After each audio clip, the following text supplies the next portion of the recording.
Okay, so bright and early in the morning again. So I wanted to have another bash at explaining. I think this is the third attempt at explaining the illusion of separation. Investigating that through the visual field.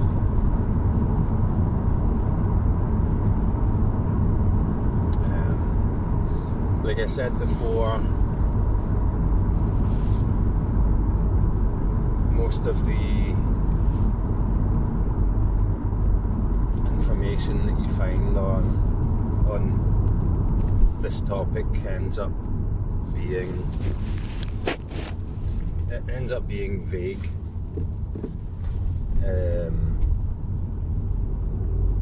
Because we're trying to explain something that is impossible to comprehend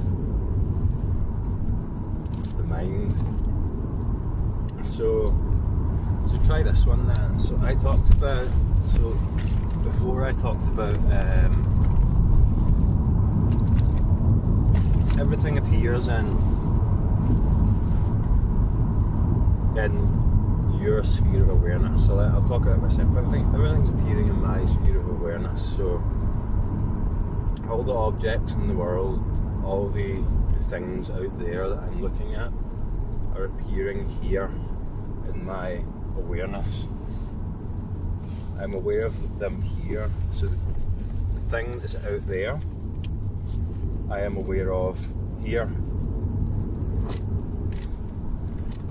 So if we try and find here, I'm aware of here immediately. So where is here? If I'm here and this is out there, then where is here? Because it's always appearing here. I'm always aware here. Where is here? Try and look for it, see if you can find it. Where is here? Because to us it looks like there's something out there and we are here, our awareness, our consciousness is here. But if you try and look for it, if you try and find it, you'll never find it because it doesn't exist. Not really. And don't take my word for this, but you have to go and look for yourself. You have to go and try and find it. I'm going to put this other light on. You have to look for it yourself. You have to try and find it, because unless you exhaust the search, you're going to accept the illusion to be true. So when you come to the conclusion that there is no here, then you'll be left with, there's obviously no out there either. You'll be left with something like, I am aware, there is an awareness somewhere, or there is awareness everywhere, or nowhere. There's just a non-local awareness of reality.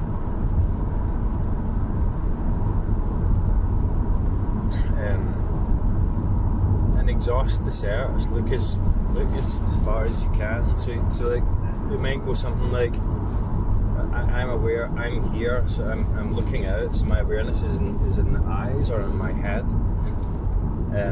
Can you ever observe? Can you ever look at that? Can you ever see it? I mean, even in a mirror, look into a mirror, can you see here? Can you find here? Can you find this point of me that's observing? Where is this awareness? Where is it? And if you're really honest with yourself, you'll find that you can't possibly find it.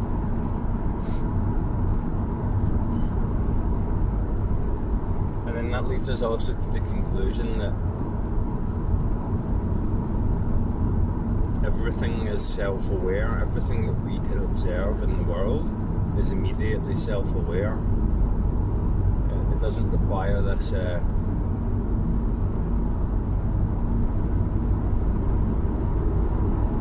this person to be aware of it.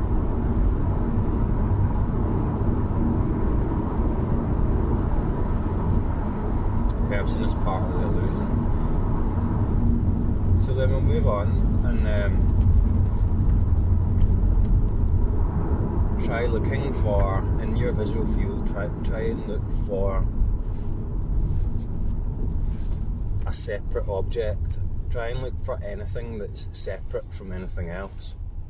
Anything that appears as its own object, separate from everything else. And initially we look around and we say, yeah, obviously there's a this, there's a that. But then if you really look at just what's there, you'll realise that nothing ever appears separate from anything else. Nothing's ever separate. You're never going to see a separate object. And that's because, so for example, put your hand up in front of your face and look directly at your hand. Your hand is here, is this shape. It appears as part of the background that surrounds it. It's just a shape, and you might think, yes, that's my hand, it's separate, I'm moving it and it's moving across the background, but at no one point does it ever appear separate from anything else. What we're presented with is a series of two-dimensional images at any given time that are linked together by the illusion of time. They're linked together by time.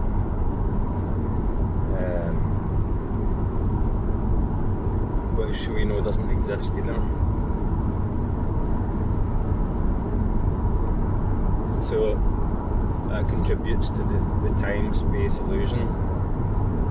And we're only ever focused on the thing we're looking directly at. So for example, if you really pay attention to your visual field, you can see. So I said, like, everything is linked, but so everything appears as part of everything else. Like when you really look at it, and the separateness of it is an illusion created by time and movement in time. And it's kind of like you realise that everything appears as an image on this one screen of awareness, almost. It's like a screen, like a flat screen in a sense. And all these things appear on that screen, but they're all linked together by the screen. And yeah, well, I was going to say the point of awareness, that you've got this kind of higher definition point that you're looking at. If you move your attention out to the peripheral, right? We can do this first with something that we know, that we've looked at directly. We know what it looks like. If you have something in your very peripheral, like away to the side, it's the absolute periphery of your vision, and you're looking forwards, but you direct your attention, not by looking, but direct your attention to that periphery of your vision, and you see like a very poorly defined blob of colours and shapes. really pay attention to that and see if you can actually decipher through the image what it is without the mental memory picture thought form of what you think you know what it is.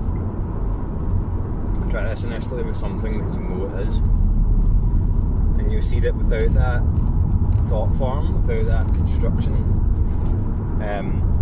there's really no way of knowing what you're looking at the side, because it's such a poorly focused image. And you see that you project an idea of what you think that image is based on memory onto that poorly focused thing, and then turn around and look at it.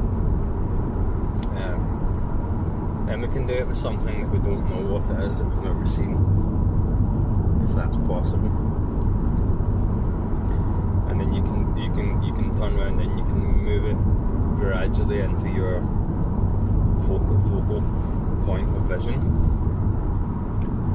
and see what that process is of the image constructing itself into a solid form when you move around.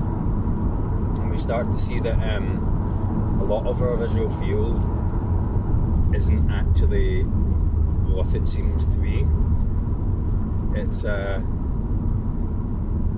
construction. The only one point of your vision is really well defined is the point of focus, and just around that maybe, but not really. It's actually just that tiny point of focus. The rest is a construction.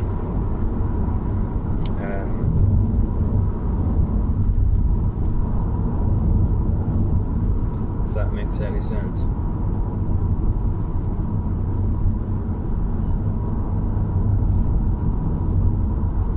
So doing these investigations can help you realise a bit about the nature of the illusion of separation. And the more you do this, there might be one thing that it just clicks, and you think, obviously, alright, okay, I get this now. I'm just saying that as a dialogue, but it doesn't really go like this, but something goes like that, it clicks, and you're like, what? And then the way you perceive things just shifts around, and the illusion is seen to be what it is, and everything becomes one. The relative illusion of separation is loses its ability to convince you that we're in a world of separate objects, and it becomes obvious that everything's just the one thing. And you can actually see it, you can observe it. You can observe the singularity of reality.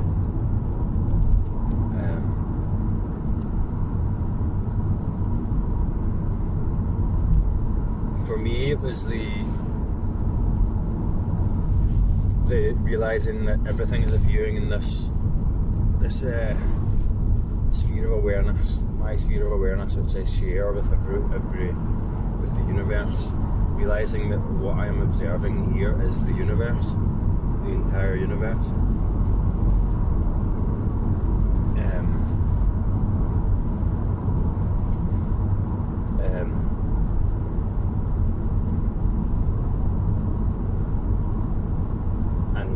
That because it's appearing in this sphere of awareness instantaneously, that means that this awareness isn't local. What I'm looking at is aware of itself, and there's no here and there's no there. That's the kind of the way I realised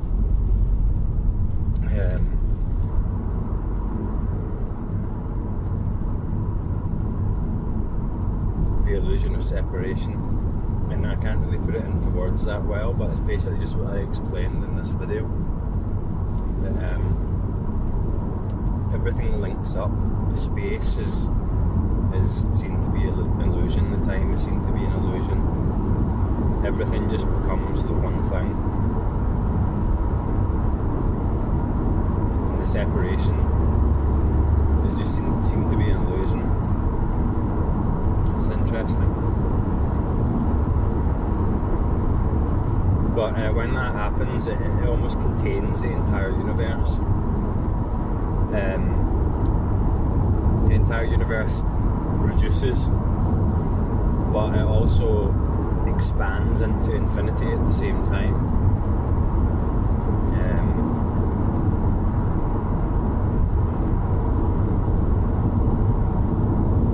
I can't explain it, but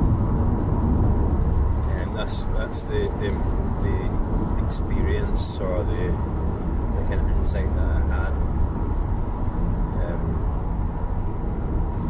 The universe became contained to this for me, and as it became contained to this, it expanded into infinity. It became infinite.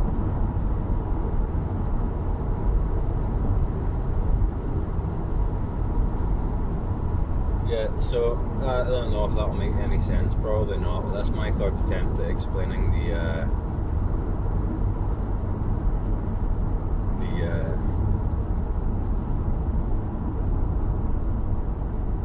investigation into separation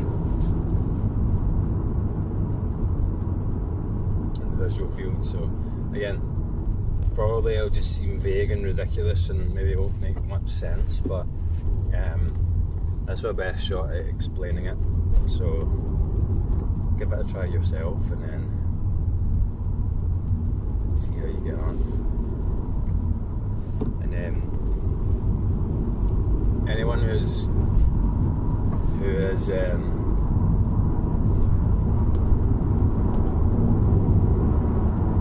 already inquired into this and already had this sort of realisation will know exactly what I'm talking about. And might have a better way of explaining it that makes more sense.